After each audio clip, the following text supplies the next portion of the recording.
Hi, this is Tim of the 1916 Company. Welcome and thanks for logging on. If you love this watch, email me, Team Mosso at the1916company.com for purchase, pricing, and availability questions concerning this watch. And this watch is a 202-piece yellow gold limited edition launched in 2023.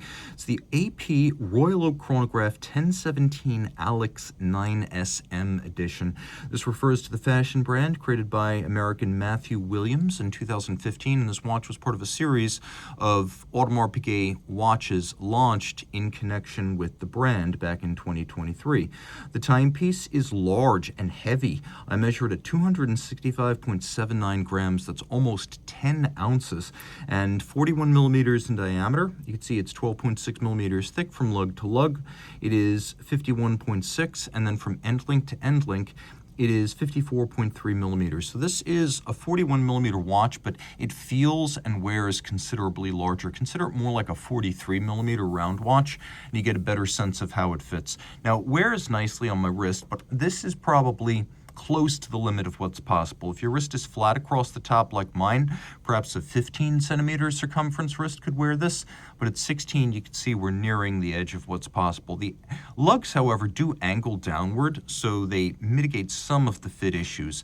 You will note, though, that as is often the case with integrated bracelet watches, you cannot pull the bracelet straight down out of the lugs. There's a bit of fight and flare right there. It's thin enough, though, that you could wear it underneath the cuff, so if you want to wear it with formal attire, that wouldn't be a problem. There's your over the top, and down the barrel one more time.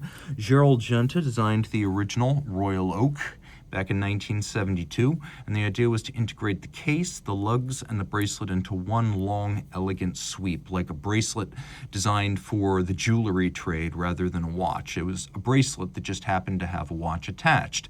And in the 1990s, the Royal Oak chronograph was added. This watch here actually removes a lot of the styling conventions of the Royal Oaks, but that's only when we get to the dial.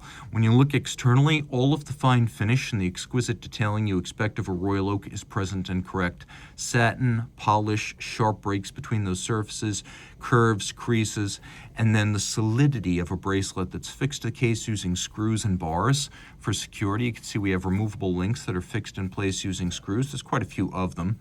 You can even see little details like the end of the intermediate links. You can see that internally they're polished, which is a wonderful piece of detail considering you can only really see it when you roll the bracelet through the light.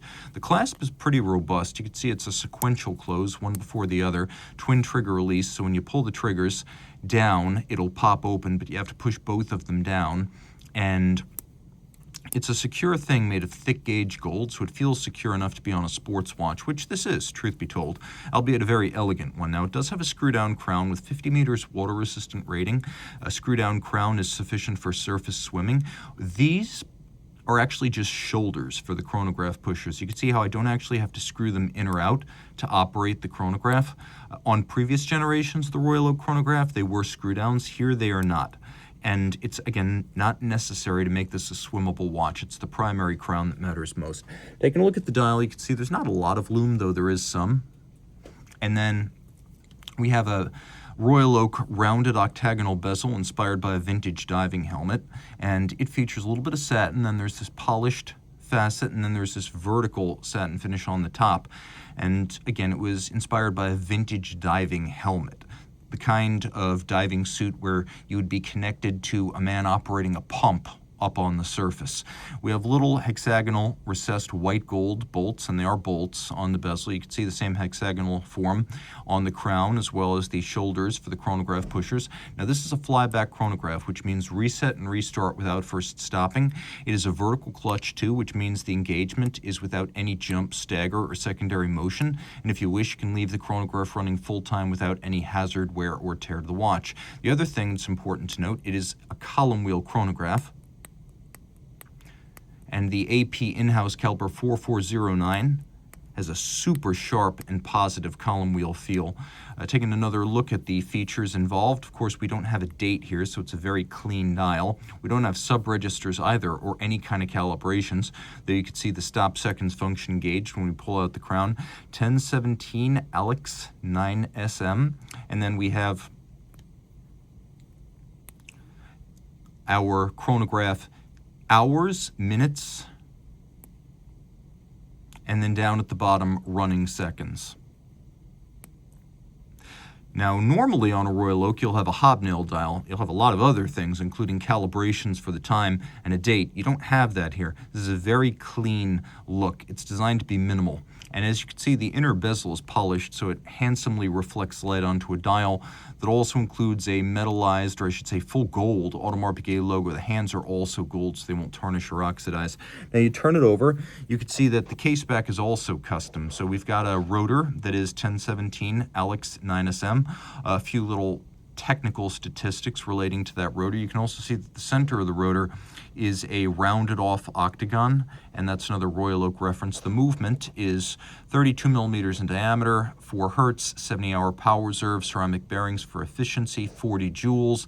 And one of the unusual qualities of this caliber is if you look very carefully underneath my finger here, the vertical clutch is actually visible, and that's very rare on chronographs with a vertical clutch. So it's actually a very good-looking movement for a vertical clutch caliber. They're not always this handsome. This one's exceptional in that regard. We've got a column wheel, and you can see it in action here. The bridges, the plates, they're nicely decorated. We have stripes, we have satin, we have bevels, we have engine turning, we have polishing. Then you can see unconventional decoration with beveling, media blast, satination, and polish on the rotor itself, which is custom made for this watch. And then you'll appreciate that we have these sharp inward angles in the skeletonized portion of the rotor. So we have 1, 2, 3, 4, 5, 6, 7, 8. So while the movement may be primarily decorated by mechanical means, the rotor is exquisitely hand decorated. You wind up getting more of those sharp interior angles where bevels converge on the rotor than many high-end, even Geneva sill movements have on their entirety. So this is a good-looking watch. You can see solarization on the bearing at center, along with ceramic ball bearings for greater efficiency. And it's a 4 hertz beat rate with a full balance bridge and a free sprung balance for greater shock resistance. The 4 hertz beat rate also giving a nice modern cadence. Previous Royal Oak chronographs used a 3 hertz beat rate, so this with a full 4 hertz is much more in keeping with modern design trends. If you love this watch, reach out to Team Mosso at the 1916company.com for purchase and pricing details.